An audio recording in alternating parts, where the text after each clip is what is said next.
Le poison de Poutine, un podcast de l'AFP. Épisode 3, le revenant.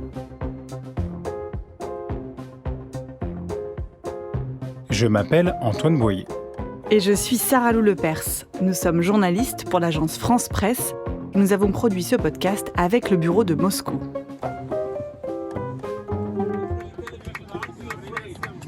Le 17 janvier 2021, Alexeï Navalny embarque à Berlin. Destination, Moscou. 5 mois après son empoisonnement et sa convalescence en Allemagne, la bête noire du Kremlin rentre en Russie.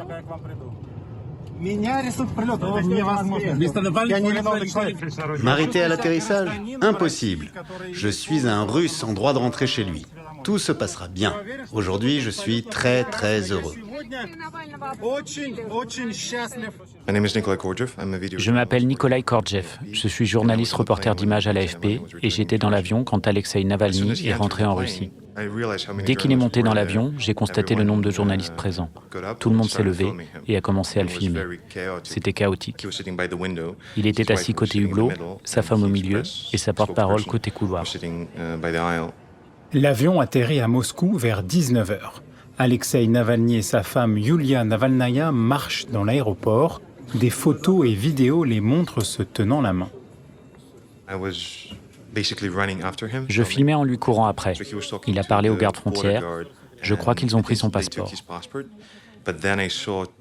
Ensuite, j'ai vu 2 policiers l'approcher et il a dû les suivre dans une autre pièce. Il a embrassé sa femme, ils se sont pris dans les bras. Je crois qu'elle lui a caressé le visage, elle l'a embrassé. Et il est parti avec les policiers.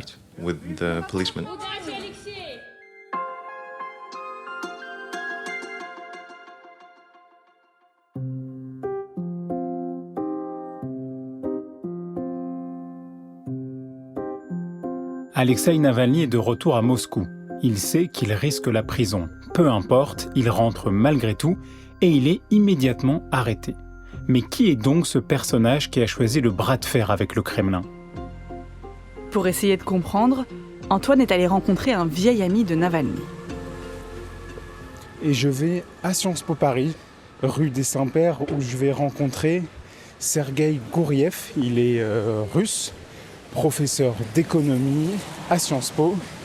Et surtout, il a quitté la Russie en 2013 car il avait peur pour sa vie et c'est un proche d'Alexeï Navalny.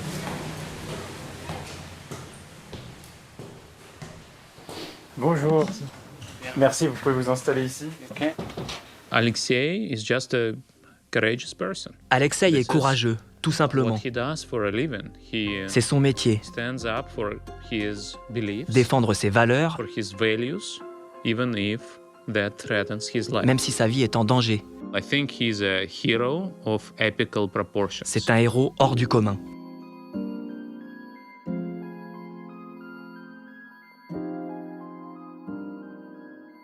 Ceux qui le soutiennent disent de Navalny qu'il est un héros. Pour le Kremlin, c'est un révolutionnaire dangereux soutenu par les Occidentaux. Dans cet épisode, nous allons vous parler de lui. Essayez de comprendre qui est ce personnage et comment il est devenu encombrant pour le Kremlin.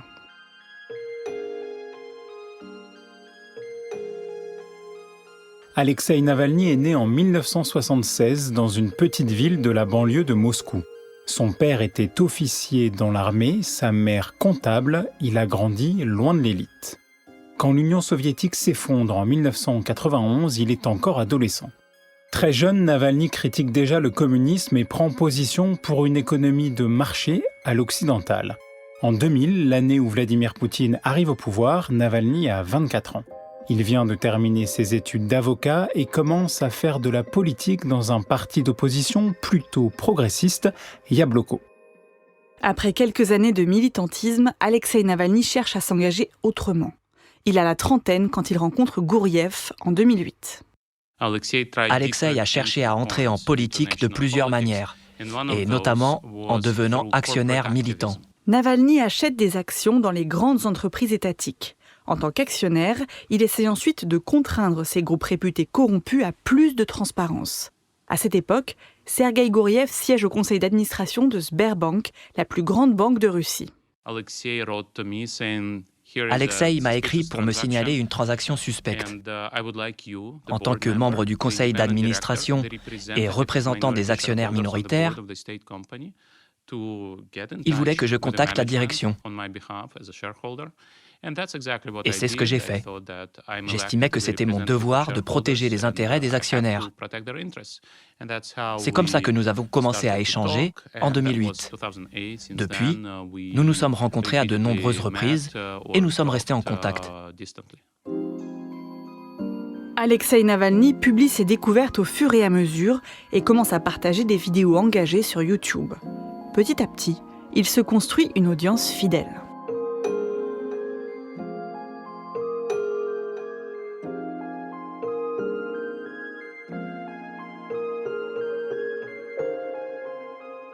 En 2011, Navalny est parmi les chefs de file d'énormes manifestations contre Russie Unie, le parti de Vladimir Poutine. Il harangue les foules qui s'insurgent des résultats des dernières élections, des résultats qu'il juge truqués. Il lance un slogan qui fait mouche, le parti des escrocs et des voleurs. Dites-moi, vous avez voté pour le parti Russie Unie? Non! Vous avez voté? Non! C'est quoi ce parti? Le parti des bandits et des voleurs!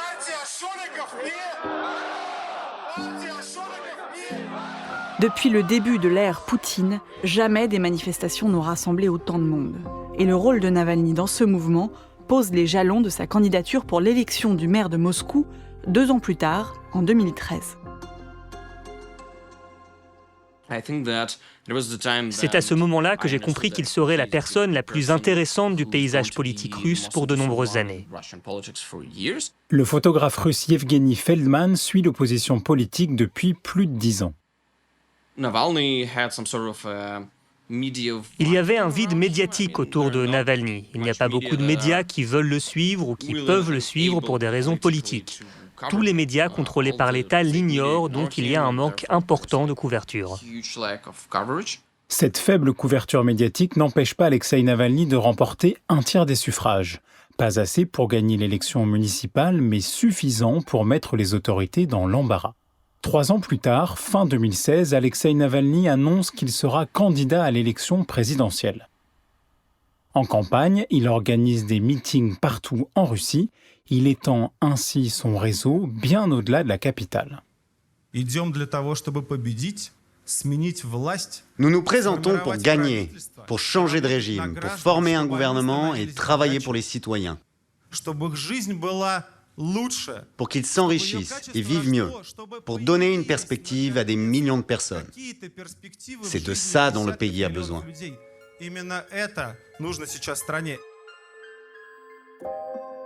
La candidature de Navalny est finalement rejetée. Les autorités invoquent une vieille affaire dans laquelle il a été condamné pour fraude. Voici ce que l'opposant répond à l'AFP juste après, en janvier 2018.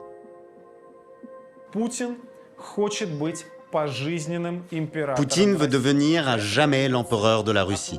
C'est son but. Ses proches, qui sont devenus milliardaires parmi les plus riches au monde, veulent cela aussi.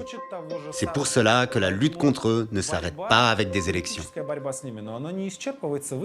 Alexei Navalny appelle alors au boycott des élections. En vain, quelques semaines plus tard, Vladimir Poutine est réélu.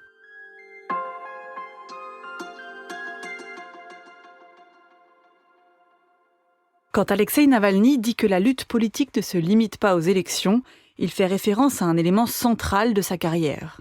En 2011, il a créé la fondation Anticorruption, aussi appelée FBK. Elle expose la corruption des élites russes dans des enquêtes détaillées publiées sur YouTube. Et cela nous amène à l'un des grands modes d'action de Navalny. Au-delà des slogans dans les manifestations, il utilise aussi les réseaux sociaux pour porter sa cause.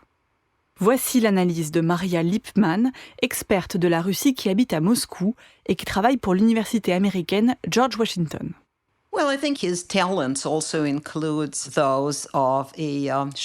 Un de ses talents, c'est qu'il présente bien. C'est un très bon acteur. Il est très à l'aise sur scène. Si on peut dire que ses vidéos sont une scène. Il a le talent d'expliquer simplement des montages financiers et des enjeux de corruption compliqués. Il est drôle. Et il arrive aussi à garder les gens scotchés à leur écran. Il a ce talent aussi. Un autre élément clé de la notoriété de Navalny sur les réseaux sociaux, c'est sa famille. Il partage très souvent des photos avec sa femme et leurs 2 enfants. D'après Maria Lipman, c'est une stratégie classique d'homme politique. Pour les politiciens du monde entier, la famille, c'est important. Il s'est présenté dans sa blouse d'hôpital avec sa femme, ses enfants, une belle-fille, un ado très gentil. Ça compte aussi. C'est un facteur qui le rend encore plus attirant. Au mois de juin 2021, Alexeï Navalny était en prison. Sa fille, Daria, 20 ans, a reçu de la part de plusieurs ONG un prix au nom de son père. Dans son discours, elle donne une idée de ce à quoi doit ressembler la vie de famille des Navalny. J'ai repensé à l'époque où j'avais 10 ans et mon petit frère en avait 3. C'était la première fois que notre appartement était perquisitionné par la police. J'ai été submergée par le chaos, la peur, l'anxiété, j'étais sans défense. La première idée qui m'est venue à l'esprit, moi cette petite fille de 10 ans en panique, ça a été de cacher mon ordinateur sous mon t-shirt et dans mon pantalon. En faisant ça, je voulais que mes parents se concentrent sur des choses plus importantes que mes devoirs sur cet ordinateur.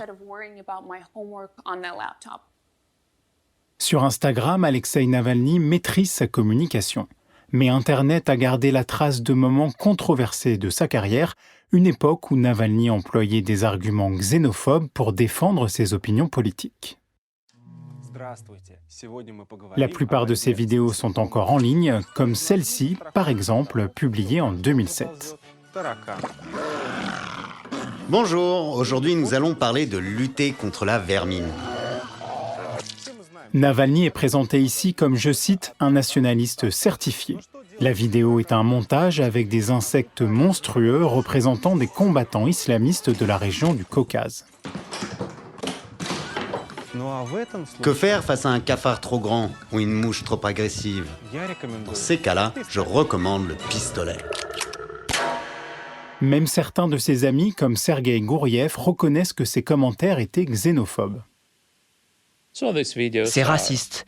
Oui, ces vidéos publiées il y a 15 ans sont racistes. L'experte de la Russie, Maria Lipman, ajoute. Navalny était fait pour la politique. Il a su très jeune que c'était un de ses talents, une vocation. Et il a très vite cherché un créneau à occuper. À un certain moment, il a compris que la xénophobie était assez populaire en Russie. Les gens avaient peur, se méfiaient. Je pense que je n'ai pas besoin d'expliquer ça à un public européen. Alexeï Navalny ne s'est jamais excusé pour ses prises de position à l'époque. Mais d'après Sergueï Gouriev, son ami a changé d'avis. Je suis sûr que Navalny ne partage plus ses opinions aujourd'hui. Il est favorable à une nation basée sur la citoyenneté. Sergueï Gouriev m'a raconté une conversation qu'il a eue avec Navalny quelques semaines avant son retour en Russie.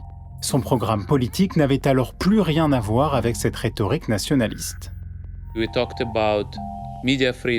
On a parlé de liberté des médias, d'indépendance de la justice, d'une réforme des autorités de la concurrence. On a aussi parlé de diversité et d'inclusion. Il a évoqué le besoin de baser une nation sur la citoyenneté plutôt que sur des critères ethniques et nationalistes. Donc aujourd'hui, je dirais que si on utilisait le spectre politique occidental, il serait plus proche du Parti démocrate américain et probablement du centre-gauche, centre-droit en Europe.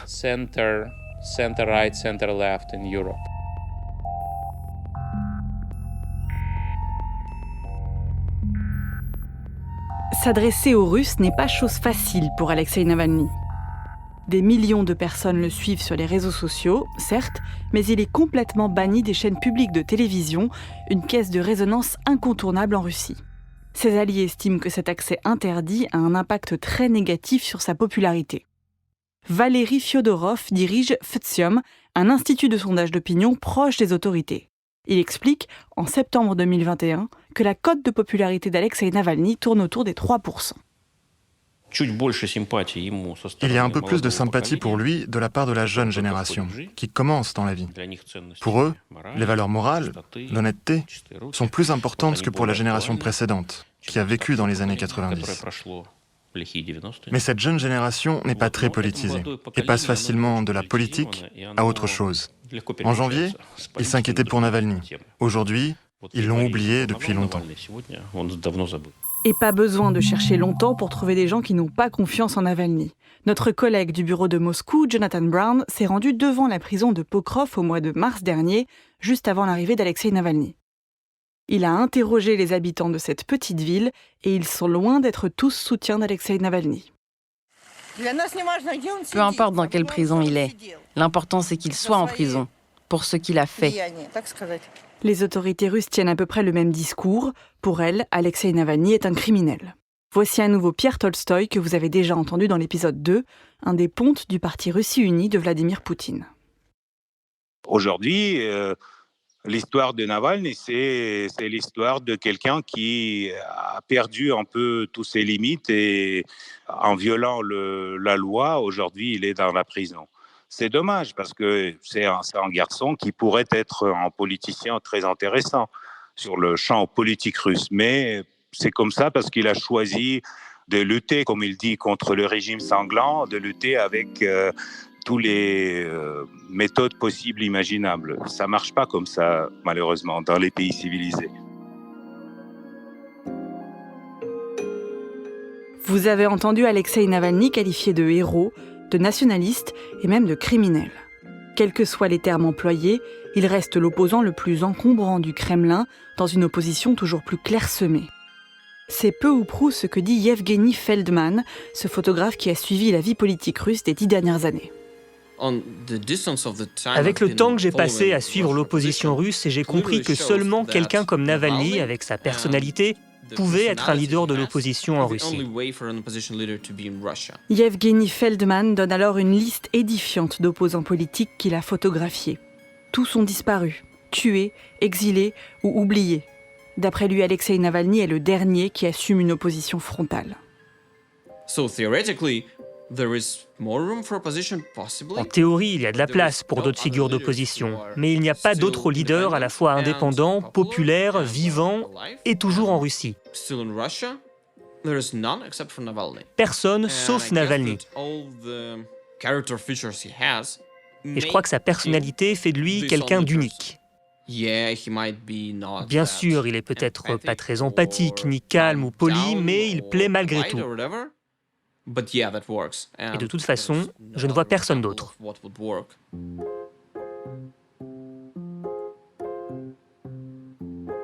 Qu'est-ce qui attire chez Alexeï Navalny ? Comment réussit-il à faire descendre les foules et rassembler des millions d'abonnés sur YouTube ?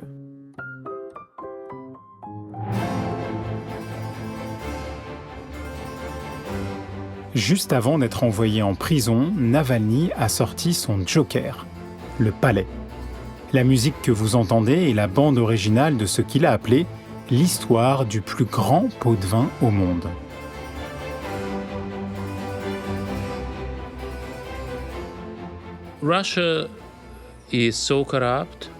La Russie est tellement corrompue que le journalisme d'investigation est un secteur qui a le vent en poupe. Il y a donc du travail pour tout le monde. La fondation d'Alexeï Navalny a un succès fou parce qu'elle réalise de bons films qui font le buzz. Les vidéos qu'ils tournent sont importantes. Elles sont aussi et surtout agréables à regarder. Rendez-vous dans l'épisode 4, le Palais. Merci d'écouter le podcast de l'AFP, Le Poison de Poutine. Si vous avez aimé cet épisode, dites-le à vos amis, partagez-le sur les réseaux sociaux et laissez-nous plein d'étoiles là où vous nous écoutez. Vous pouvez aussi vous abonner au compte Twitter et Instagram de l'AFP.